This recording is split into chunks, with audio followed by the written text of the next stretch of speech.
All right, welcome back. This is WUB Wake Up Belize Morning Vibes.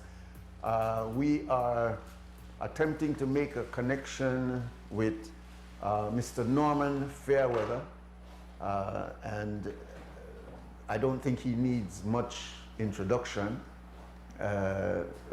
Most of you, I think, our age would certainly know of him, but the majority of our population is not in our age bracket. They are young people, and so many of you were not even alive in 1972 when we have what is known as the UBAD riots, 29th of May 1972.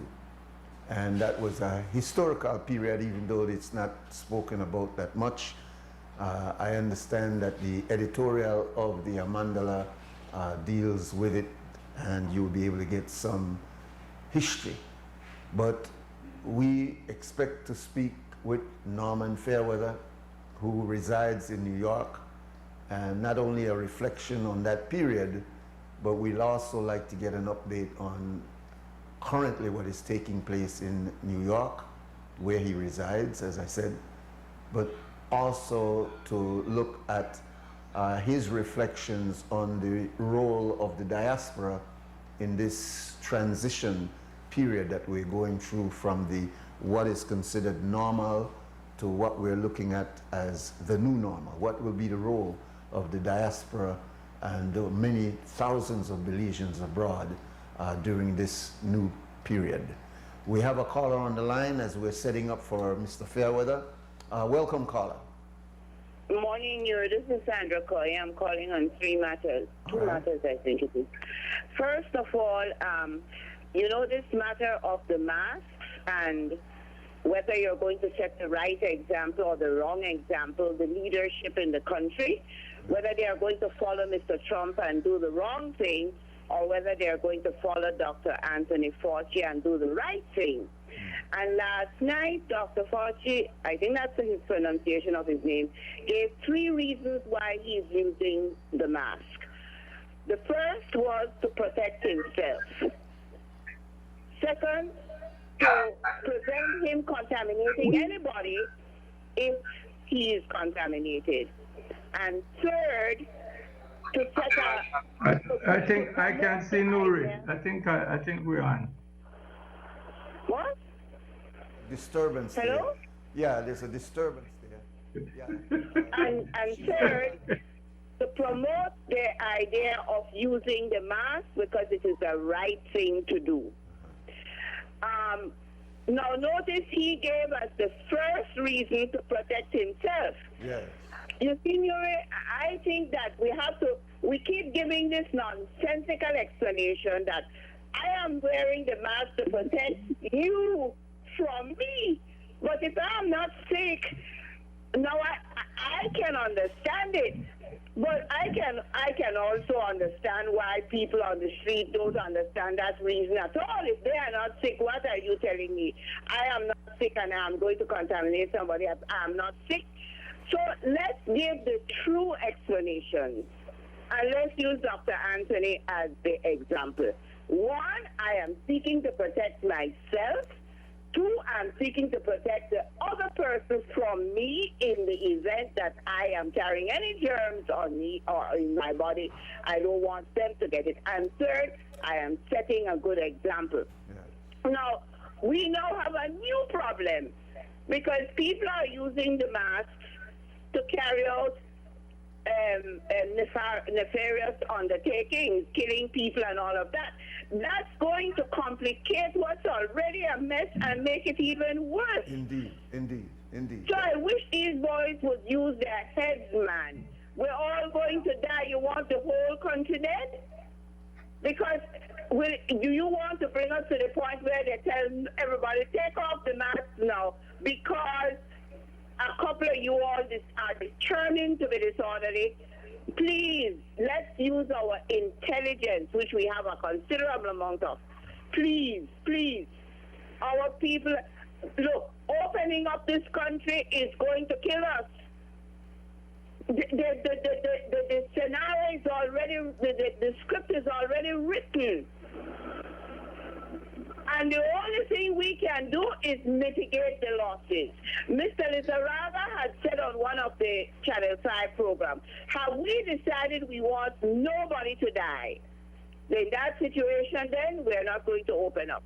Or have we decided that some people will die? Well, I think that's what we have decided, that some people will die. Now, my question would be, who is going to die? Have the authorities written themselves into the dying equation? Will they be part of the dead? I don't think they are planning that, you know. They are planning that who dies will be the rest of us. But somebody will have to die, man. Let's be realistic about the situation. And the only way we can limit that is if we, the people, use our intelligence. And that brings me to Bolido and lottery.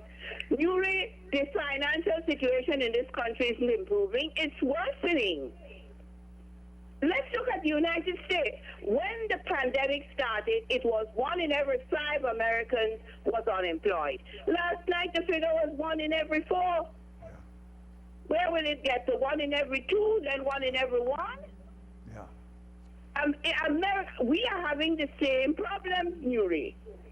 Because the city council can now up their salary to 75 doesn't mean that that is happening all across this country. None at all. So the little money people have has to be used properly. And I was so happy with the government when they weren't promoting gambling, and people spending the little money they had on gambling, hoping they'll make a fortune. You won't make a fortune. You won't make a fortune. Only 1 or 2 people will win. What you will end up is diverting your little $2, $1, $5 into somebody else's purse. When that money could have bought a pound of sweet potatoes that can make you a cereal for breakfast. Please, man. We will have to use our head because the government isn't evidently going to use theirs. You see? Yes, Don't you agree, Newry? Yeah, I understand what you're saying, especially about Bolido, lottery, and casinos. I thought it was wise. And you know, this is it, Newry. You don't win with that. You know, it's those who are selling Bolido and running the casino. They are the winners. You lose, man. Yeah. So we are the ones who will have to use our head. Yeah. We will have to decide whether we will be drunk or sober. Yeah. Because if they give permission for every bar room to sell and all of that, then that's all of us will be drunk. Yes. Again, as usual. So we'll have to decide. My third reason for calling Newry is this matter of those people in the southern waters. Last night, your radio station reported on a very extensive manual regulating the movement of cargo and truck drivers and all of that across the borders. Very extensive manual. But we are good at producing manuals, you see. Yeah. It's whether we comply with it. Exactly. Now, what use of producing that extensive manual and you have a couple of men carrying on a transaction? They carried on a transaction in the waters, man. I don't know if they bought or sold or what they were doing, but they were doing something with Guatemala. They carried on an international transaction. That's the same thing the cargo people are doing, carrying on an international transaction. But we are told they're not a health risk because they were in Belizean waters. Did that make any sense to you? No. Is it that Belizean waters are holy waters and the land is holy land, so we're not going to get sick here? No. And it was enforceable. It was enforceable because clearly they were involved in contraband, in trade, and you have to do something about that. And they were easy on those individuals. They were carrying on a transaction at a time when we have been limited in our social interaction and are supposed to maintain physical distance and social distance. You see? So now I'm taken aback. That explanation makes Belizeans to holy waters and holy land, and that makes no sense. Yeah. We are not COVID-free because we are good people. We are a very disorderly lot. Yeah. The only the only thing we have in our favor is that, according to the Prime Minister's office, that leaked memo was something that we ought not to depend on. So maybe when we hear from the Prime Minister at 10 o'clock today, Well, I'm hoping, it will not include Bolido. In the southern waters. Is he going to rule differently on the southern waters? Yeah. Oh yeah, on the memo where the Bolido and so are Precisely. concerned. Yes, I'm yes. hoping that will be dealt with intelligently. Yeah. That's what I'm hoping. And in terms of the very mask, grateful to the Prime Minister for sending out his memo telling us, please pay attention to me and not to the rest of the crowd. Go ahead, what? So we would hope. And in terms of the mass, it's unfortunate because it will be young black males, young males that will be targeted for that, simply because we won't be asking the average person to pull down their mask. It will be those, and there are a lot of youths out there who are using bandanas now, and so that will be giving the police additional thing to stop each one of these youths to determine who is who. Because somebody couldn't pay the penalty for that. Yeah. That's one suicide too many. Yeah. Please. Yeah. So that matter is a very important one. Indeed. The Prime Minister, the DHS, and all of the authorities need to set the right example. Don't be Mr. Trump. Leave Mr. Trump there with his nonsense. His own people are not happy with him. Yeah. They're not happy with him. As a matter of fact, my impression is that Dr. Anthony is quite loved and trusted in America. Yeah. Look at Dr. B. That's why we overcame TB, you know. Yes. We overcame TB because we trusted Dr. Hunt and Yes. we loved her. Yes. And we didn't feel she was doing anything wrong in our interest. Bye-bye. Thank you very much. And that a lot of us don't know, and I've only heard from elders that that was a very stringent move on the part of the authorities to educate us. I remember in school they were teaching us how to spit and cover it, and they were giving us TB tests, and it was a very strict period, including setting up a sanatorium. But all of that history has sort of been lost to this generation, and we know nothing about the fact that we were going through a very serious health crisis during that TB outbreak. Anyway, do we have him set up? Set? All right, good. We'll bring on now our brother Norman Fairweather. As I said earlier, I don't think he needs much introduction, but he is one of the key players in that dynamic movement called UBAD over 50 years ago. He was one of the key leaders in the early period. He has moved to New York, where he's continued his social work, and I want to bring this up today. He worked in Africa and will tell us something about that experience. But primarily, we wanted to talk to him about what is going to happen moving forward, particularly with the engagement of our Belizeans abroad. Brother Norman, welcome. Hi, good morning. Glad that you're here. Good morning, my Glad brother. that you're here. Let me jump right in and ask you what the situation is for Belizeans in the diaspora, particularly in New York, which was so heavy hit by the COVID. I mean, we're given the impression that New York and New Jersey are in fact the hardest hit areas in the United States. Can you tell us your experience from a Belizean perspective? Yes, New York has been hit hard, but just when I look at the stats, I live in Westchester County, which is just outside of New York City. 980 something residents. New York City has 8.4 million residents, but Westchester County has more cases per 100,000. Wow. So it's not density. What the problem we face is that, look at the deaths. When you look at the deaths, you see that most of the people are from the inner city, and those are the people who have underlying health issues like diabetes and hypertension. And it's part of this story we've known for a long time, that there are social determinants of health. What you eat, the kind of food you eat, where you live, your education, your income, all of these things have an impact on your health. So Belizeans who are caught up in any of that will suffer just as much as the Americans, the American-born people in these communities. It's really, I mean, and it will affect us in Belize too. It will be the people who are living in the worst conditions that will be the most unhealthy people and the people likely to die. So far, we have not faced with that. But once we slacken up and we loosen up and are not prepared to deal with these eventualities, we'll have a problem. Yeah, indeed.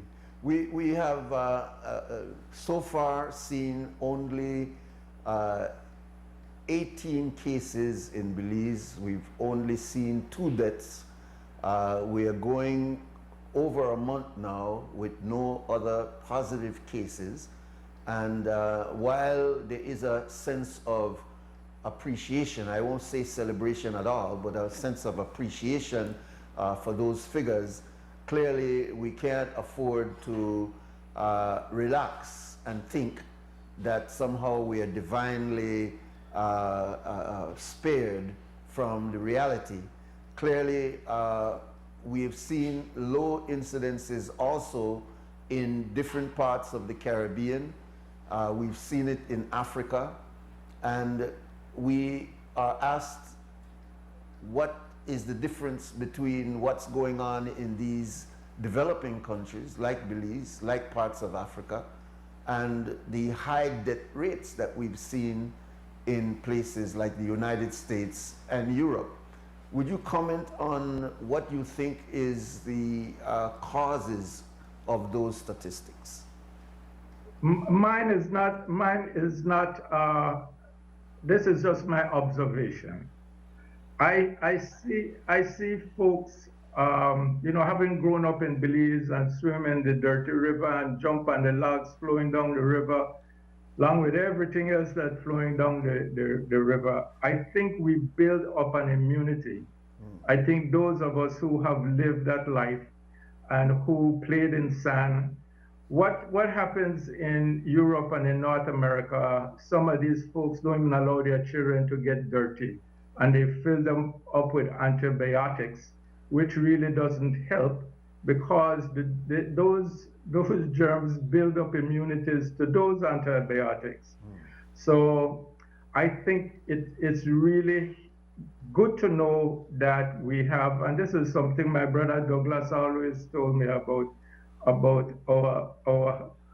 our immune system is fortified, is strengthened because of how we're exposed. In the same way that they talk about vaccinations, they inject you with the germ, with whatever that virus is, they inject you with that so that your body can build up an immunity to it. And I think that fortunately, we have some immunities that some other people don't have. Once we get out of Belize and we get into the same lifestyle and the same practices as some of the people here, we'll face the problem that they face. You know, that's my impression, that's my take on what I see happening. Maybe we'll call that the pot liquor DNA. I like that. I'll steal that. Let's jump in terms of forward thinking now. It's been revealed that a significant amount of our survival in Belize over the last couple of months have been the remittances coming from you folks over there to relatives here. And when we see that the amount of unemployed persons, not only persons that were employed and then lost their job as a result of the COVID, but persons who were unemployed even before, and we've seen government assistance to try to meet the demands that persons have for their economic survival. But what is not being spoken of is the fact that a significant amount of what is taking us through the difficulty now is remittances coming from you folks abroad to your relatives and friends and others here in Belize. Would you want to comment on that? Yes, I think, I think this is a move that benefits all of us, those at home and those abroad. We've got to find a way how to be united and how to have a purpose in how we live our life. I've been thinking about our leadership in Belize. Sometimes it has to do with the leadership. And we've had two outstanding leaders in the person of the Honorable George Price, who showed empathy. Something those of us living in North America complain about with Trump, no empathy. George Price had everybody, the person at the bottom of the social ladder, believing that he had their back. And that was one of his strong, strong points. Mr. Golson is a man of big ideas, is a man who thinks of structures. And he was the person, as a PUP minister, who brought us village councils. As a minister of local government in a UDP government, he tried to bring us district councils, to bring us a system where Belizeans at home and Belizeans abroad could participate in the development of Belize. For many reasons, and I mean, it's a long story and I won't get into it now, but we've got to get back to find how can we engage in the development of Belize. For example, there are, in the early years of Belizeans coming to America, most of the organizations that were founded was social welfare organizations. How do we help each other? How do we help one another to navigate this American scene? That was the early years. The later years, we organized around sporting clubs. In New York, there was Bombers, there was Bellway, there was Comets. There were all these sporting clubs that we got together and we competed against each other. We've got to build a system like that between Belizeans abroad and Belizeans at home. If you're interested in sports, find some way to connect to the development of sports. For example, I have a desire to have our children in school compete in the pen relays here in America. So many other countries do it. The kids come, they compete, they get scouted by the universities, and that's how they get scholarships. And that's how they move into becoming coach in soccer, in cricket, in all the sports. So there's a way how we connect and we can build on what exists. If it's education, there are enough educators here in the United States that can participate in education in Belize. Healthcare, my God, there's so many nurses. In the past, the Nurses Association here used to be involved. Somewhere, a barrier was built between Belizeans abroad and Belizeans at home. And it has caused some problems because there's no handle, there's no place that you can hold on to. Myself, I'm involved with education, but as it relates to the diocese, the Anglican Diocese of Belize, it should be broader than that. So we've got to find a way. Yes, the remittances are important, and yes, as we are involved in education, Belize, we provide scholarship money for the kids to attend the school. There are many ways. If it's sports, you can provide equipment. We can talk about sports academy. I've been talking to Mark Usher about this for some time to really, and he's tried to push, but there are barriers, man-made barriers that stop us from doing this. So we need a leadership, the political leadership, similar to what Mr. Golson, when he came to us here in '85, we had a conference at NYU that brought together all the various Belizean organizations to hear what Mr. Golson had to say. Very exciting time. Our brother Bert Tucker was part of that, and Cynthia Ellis, who is still there in Dangriga, was a part of it. A number of people, some names that we don't hear often, like Cecil McNabb and Glenn Watler. These are people that were involved with that. We had people like Ham who, you know, it's amazing how poorly organized we are. For example, I learned from Ham that him and with some other folks ran a number of syndicates in Belize. These syndicates that we all contribute and take out the money. And within that syndicate for a year, it's $1.6 million that gets circulates around and around and around. We haven't figured a way of how to invest it and where to invest it. We don't trust the people in Belize to send our money to. So we have a lot of work. We have a lot of work, yeah.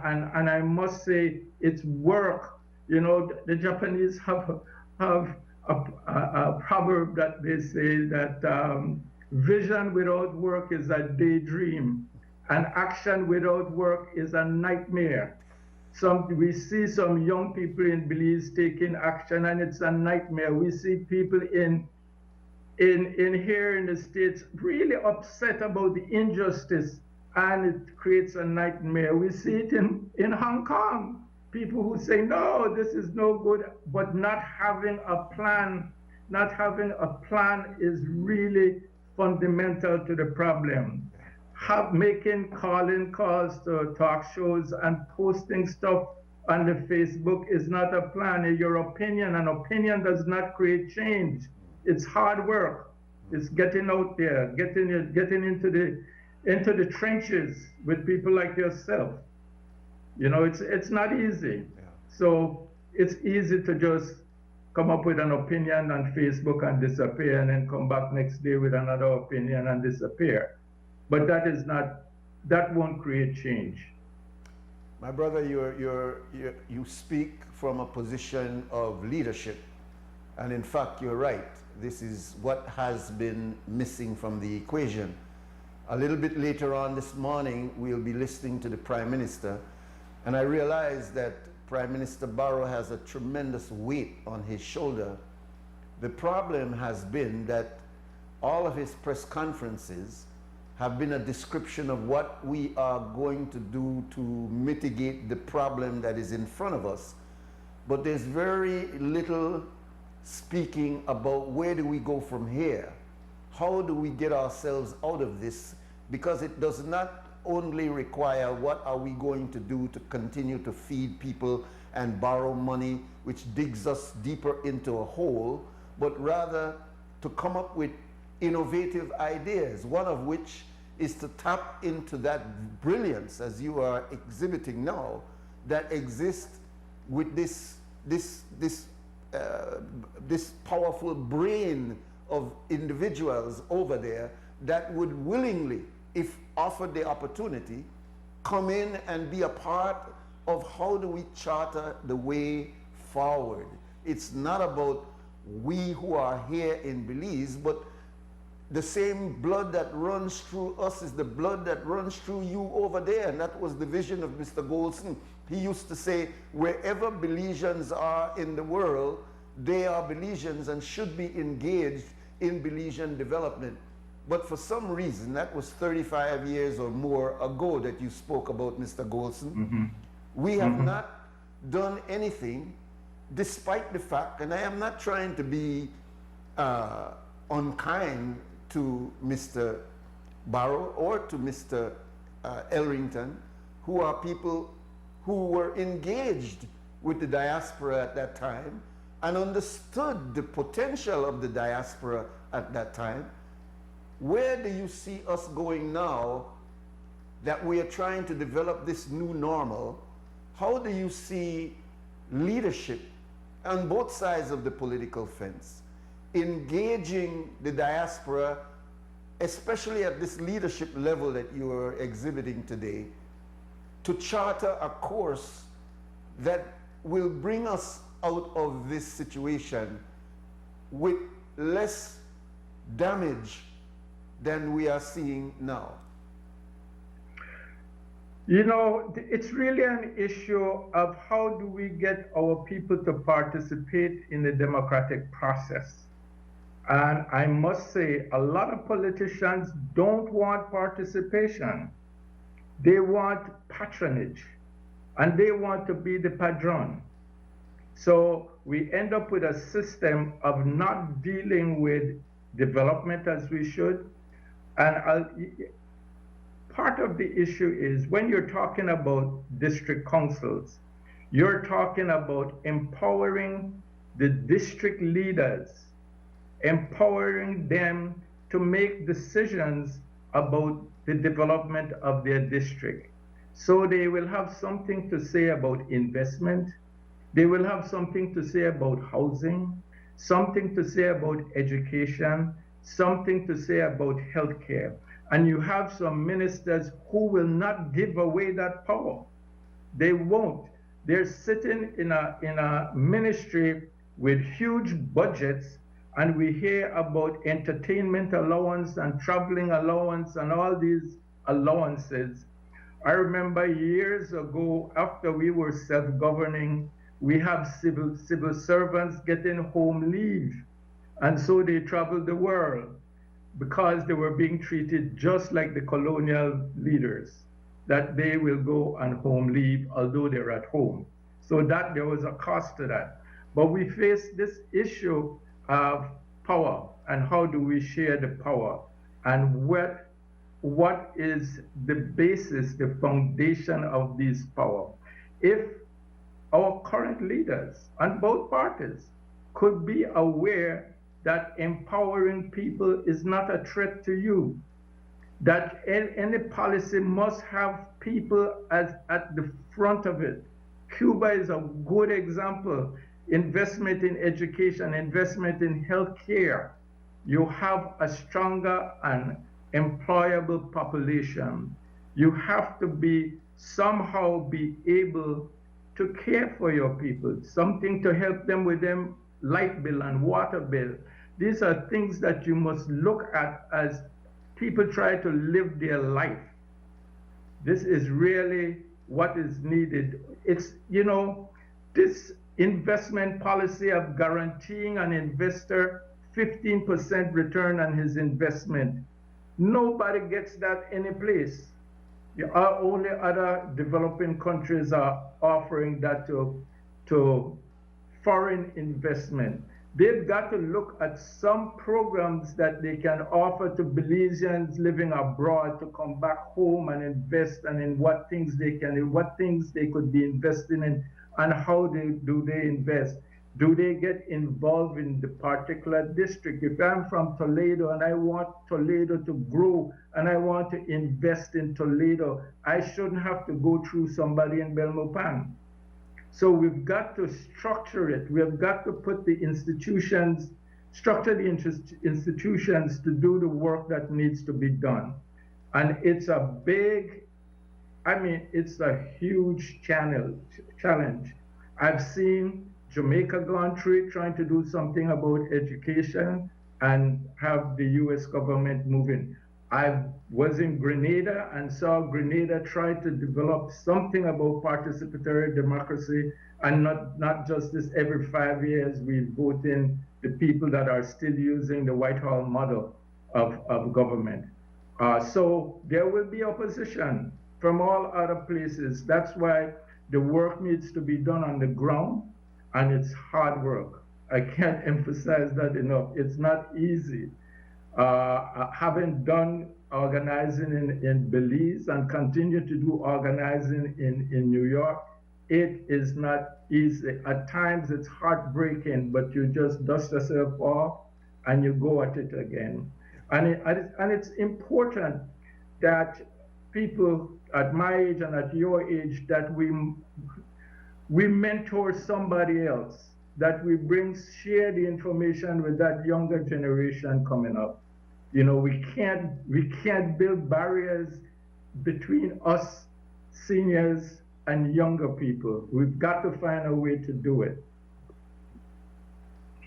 Very important, my brother. And I'd like to now look at the challenge and the work that it requires to put together some body in the diaspora that can begin the challenge that is in front of us for post-COVID.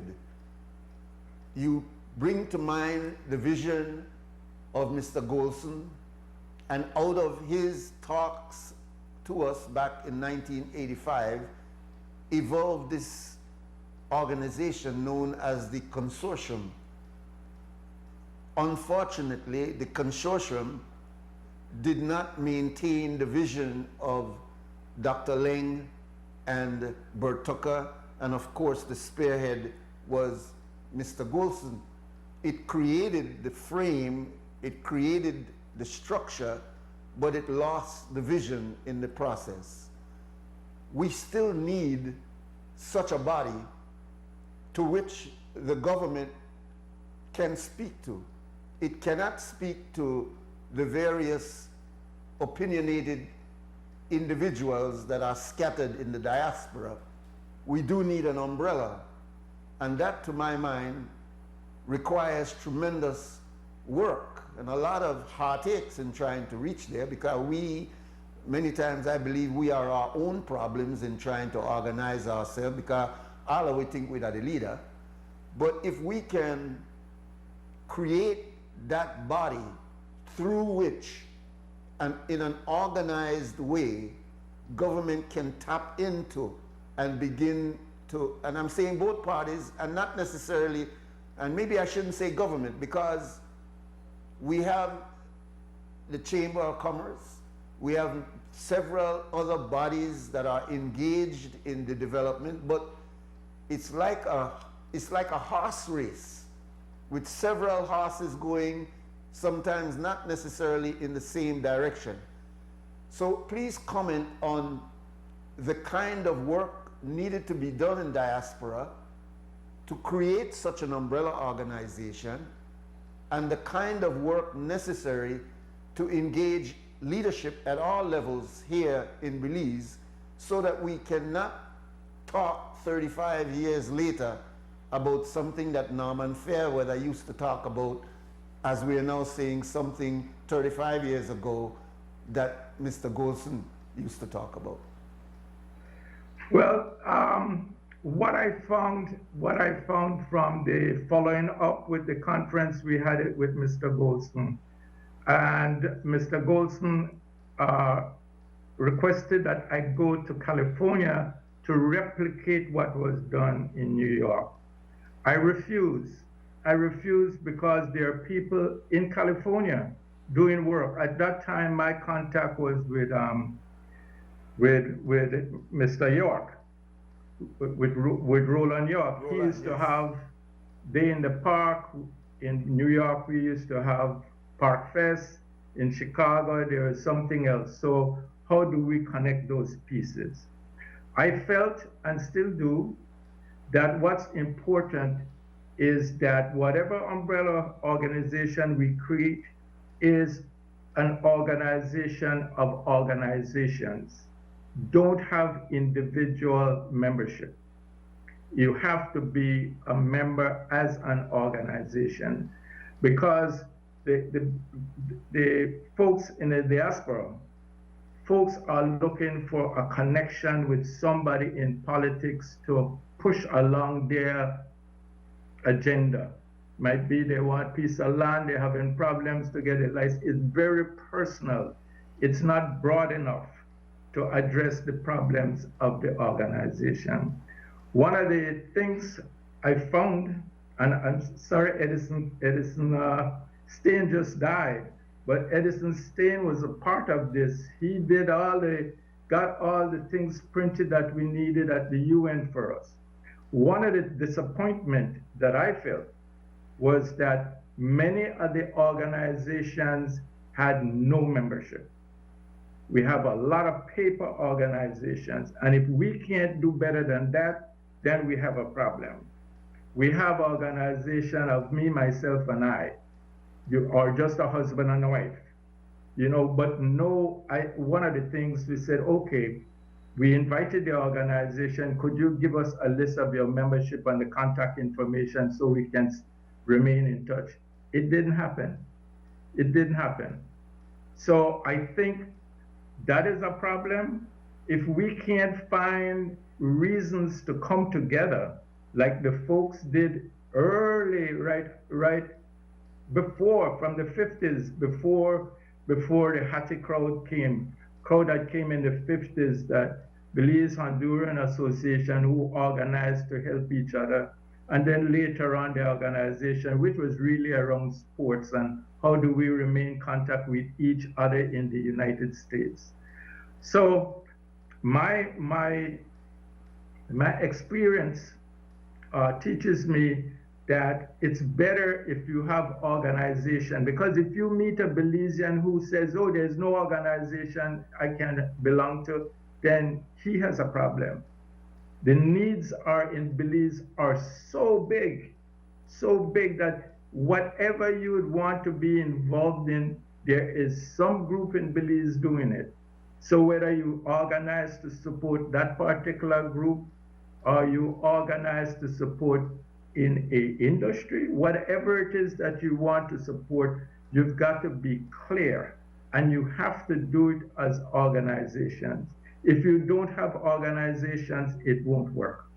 It will break down into the individual. I could tell you, I had an experience in Hattieville when we went out there to farm. And we had an experience in Hattieville where a group of people were building homes and got one block making machine, and everybody come in and make blocks. And then they started to do the foundation on some houses. It wasn't long before somebody stole a part out of the block making machine, and basically they were selfish. They wanted to finish their house and to stop in participating in helping other people to do their house. So there's something that some issues that we've got to deal with in how we relate to each other. Where is the love? I mean, where is the love that we have you killing each other for some really minor infractions? There's a love that's lost, and if you don't have that love, there's not much you can do. But to answer your question, I think as we move forward, we have to think of how do we build the organizations that are needed to do the work that needs to be done in Belize. It's a massive work of organizing. Indeed. I want to look, since we're getting close to closing off our conversation, the government right now is in great need of capital. Again, we are looking at institutions and agencies such as these IFIs, these IMFs, and these other international bodies of which we are appealing for funds, but it's appealing for funds not necessarily to grow the economy, but to keep us afloat. One has to ask, what role can the diaspora play in terms of, for example, the government creating bonds of which there is a sort of a quid pro quo with folks in the diaspora buying. There are many of you there who are not living hand to mouth. I don't say you're millionaires, you being an exception. That's a joke. Big joke. But those who have disposable income, and if the proper package, I mean, you pointed out that, you know, we're offering 15% of support for foreign investors coming in with direct investment, but why can't we make those kinds of concessions to our own Belizeans? You talked about land. Make it a attractive and sexy investment so that we can begin to get some of that capital that is there. And I'm sure if you make it good, even the ordinary man that doesn't have much, like in the time of your cousin Compton Fairweather, they'd be willing to put what little small money they have into a vision that they know will save Belize economically. So I'm talking about now going forward in the most practical way.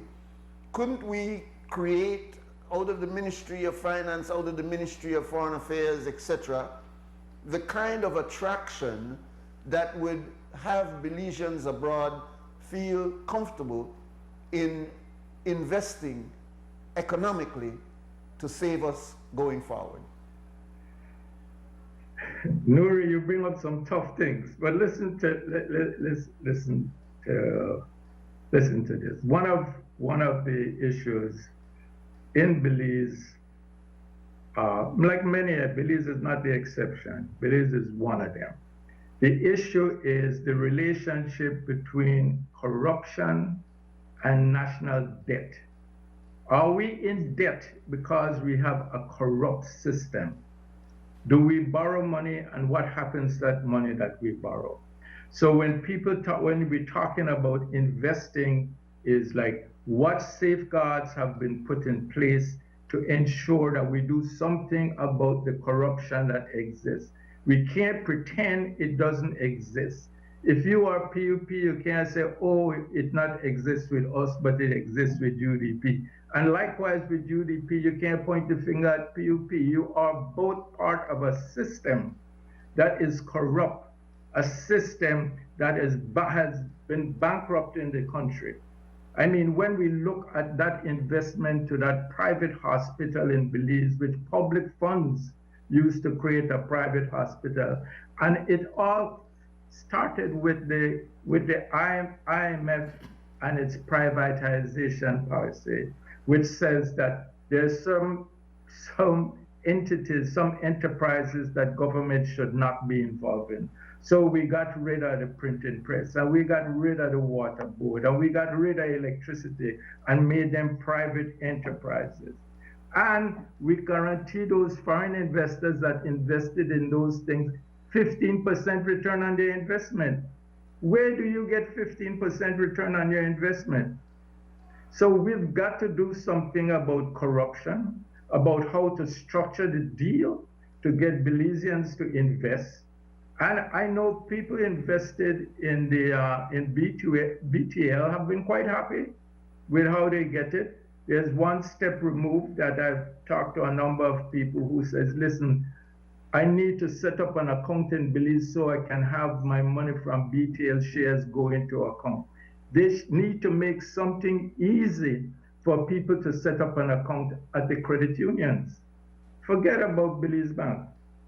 Strengthen the credit unions, put your money at credit union. That helps more people and gives higher interest rate than the bank. So we've got to look at some of the local institutions and see what they need to do and how the government can support them with easy access to credit, to money that they could then lend out. We've got, I mean, on the basis of the fear of investing in a place like Belize is the corruption. They treat foreigners much better than they treat Belizeans. There's got to be something there's have to be consequences when a lawyer walk away with your money that you have entrusted to him to invest for you or to him to collect rent from your property in Belize. There's got to be consequences for the pirates. There's got to be. Those are things that need to be in place as we talk about how do we attract investment from Belizeans.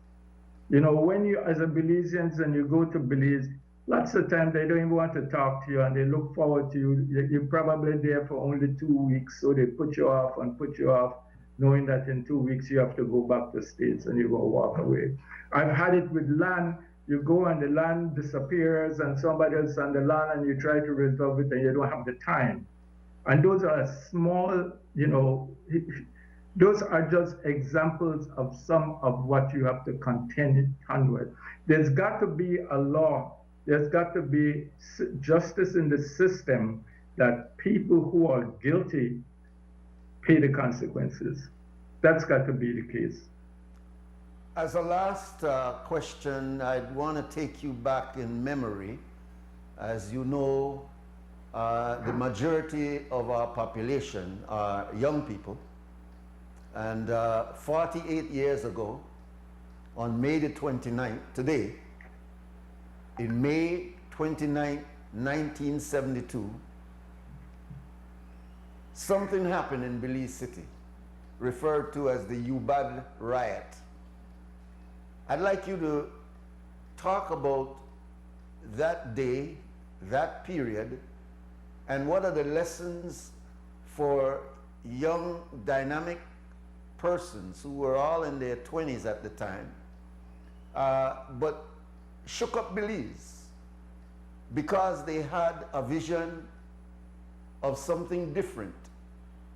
And we asked the question, what message does that say to our young population? Clearly, majority of them are under 48 years old, so they would not have any memory of what happened on that day and during that period.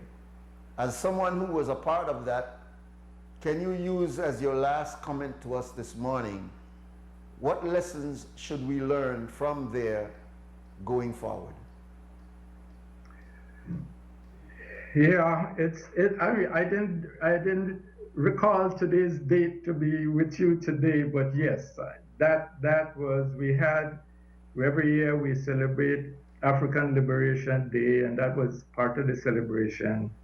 And as we marched down Albert Street, I mean, we had our beauty queen, we had all the Miss Afro, we had all that as part of the parade. We had actually a permit. I had signed the permit as Secretary General at the party. But as we marched down Albert Street, somebody threw a bottle at the Guatemalan consulate. And then other things flew, and don't know who did it. I do know that alcohol drinking was in the parade. And I think, I mean, you know, I don't drink anymore. And so I've had an awakening about what happens in drunkenness. But it really broke out into a major, I call it a revolt. There are a number of issues. The poverty in Belize is a main issue. A big issue at the time was that nobody had Ranger time. We had the Webster proposals, and Mr. Price read it one way. As a matter of fact, he said he read it and he didn't understand it. He said Mr. Golson had a troubled and confused mind. But we thought that there's got to be more opinions that the population, the citizens of Belize hear. They need to hear other point of view. You cannot have this locked off to just one political party. And so we had a list of complaints about how the population is being informed. By that time, Amandala was already out, but it was a small paper and we were pushing on hard work. We had a press that you had to pump with your hand to print the paper.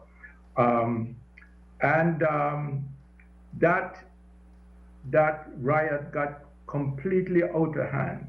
And it's another issue of action without plan is a nightmare.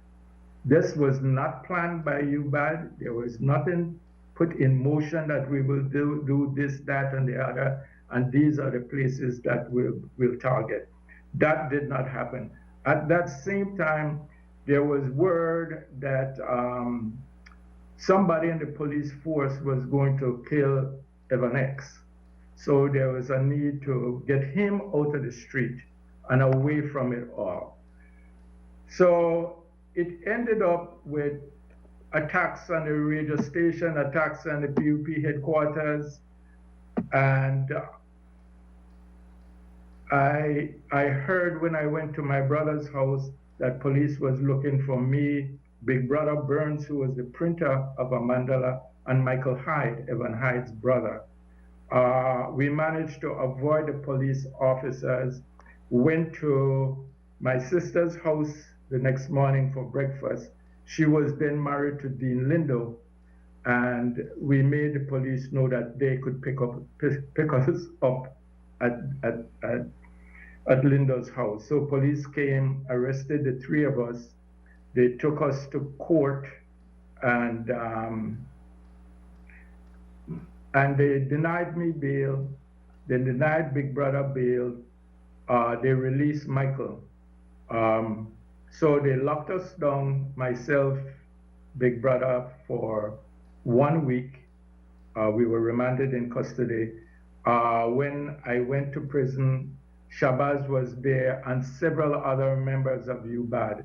Shabazz and I worked out how we would meet to talk and see what we needed to do while we were in jail. One of the issues in the Nemaisa UBAD was it was a good move on their part to release Michael Hyde, because they showed a preferential treatment there that really put a wedge between myself and Evan. So it was good. After the lockdown, and we went to court, I think they had like 14 charges against me. I beat all the charges. Really, it was the support we had with the people was what won the case. Dean Lindo did not win the case. Believe me, people sat there as jurors and didn't want to hear this at all. So we got off. I myself, with several members of the UBAD leadership, like Bert Franklin and Lloyd Smith, we went and did farming in Hattieville. UBAD was disbanded, and we went and do farming. But it was enough for them to change the law and allowed for a private company to apply for a license to have a radio station, which CREM is. It certainly helped to build the credibility of a mandala and what you see today. And you know, like I know, a mandala has its own issues to wrestle with in terms of trying to navigate some really turbulent waters between the two political parties. But in a nutshell, that's what happened. I have interesting experience about farming. One I'll share with you, which has to do with, I was a sociology major at Brooklyn College before I went back to Belize. And I always heard about self-fulfilling prophecy. And I tell Belizeans in the United States about this story, because it's something you got to realize. I've heard about self-fulfilling prophecy, but it was when I was at Hattieville, and we would miss baby chicks would disappear. We would have chicken wire disappear. We were losing stuff. And the crew with me were getting more worked out and more in mind to do evil, because you're vulnerable and you don't know who is doing it. So there was a lady whose husband also helped us, the older guy than us, and she used to prepare meals for us in the evening. So one evening when we were at her house, she confessed.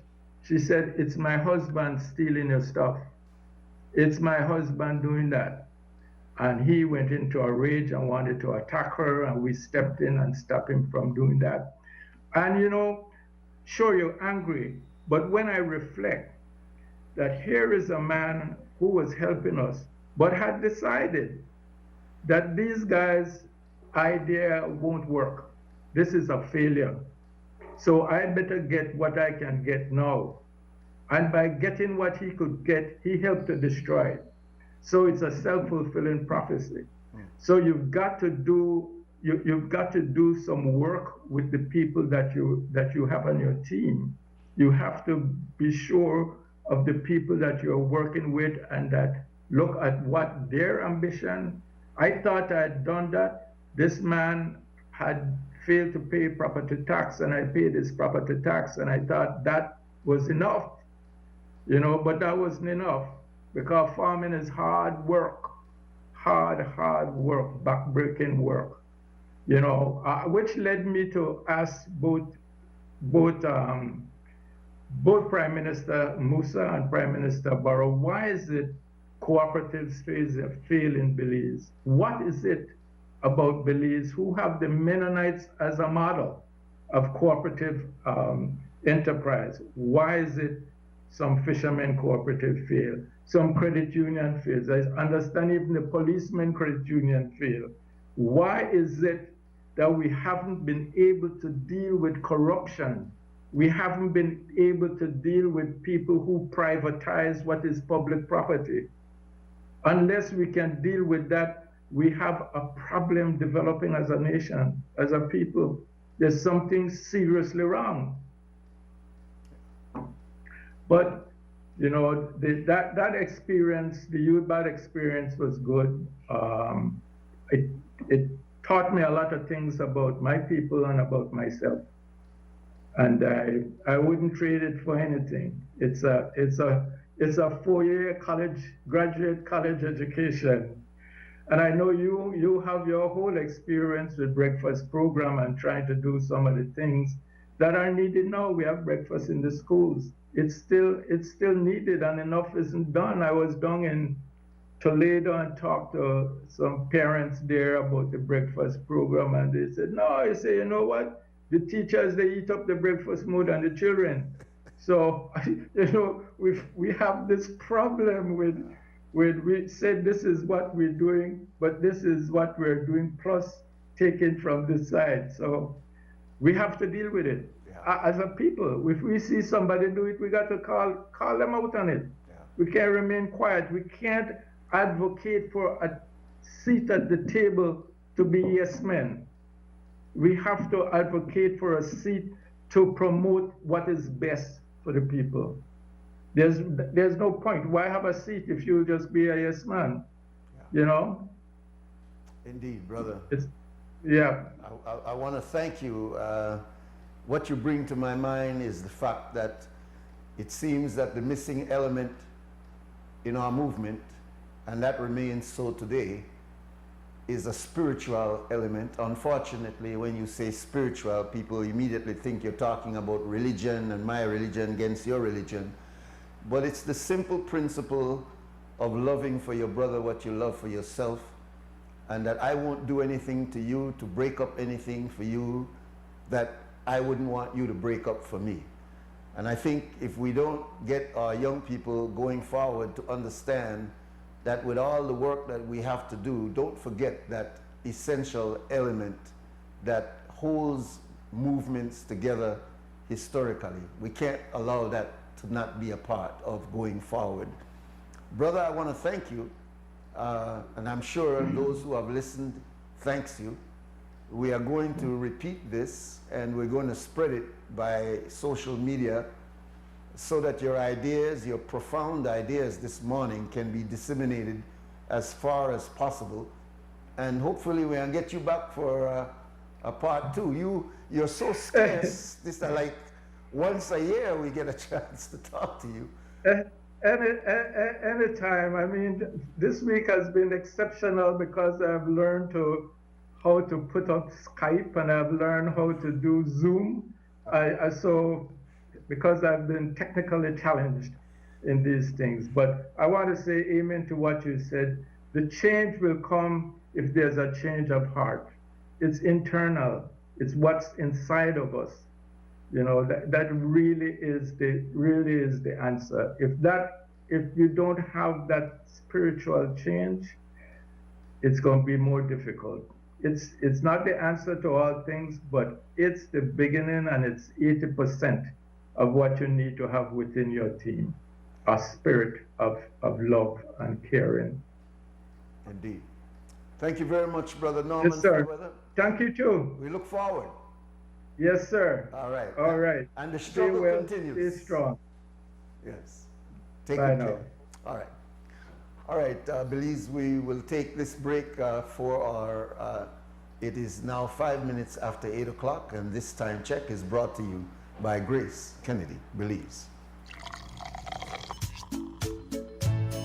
From the company who brought you Buen Dia freeze-dried coffee, Grace 100% pure Colombian coffee is made in Colombia, considered among the finest coffee regions around the world.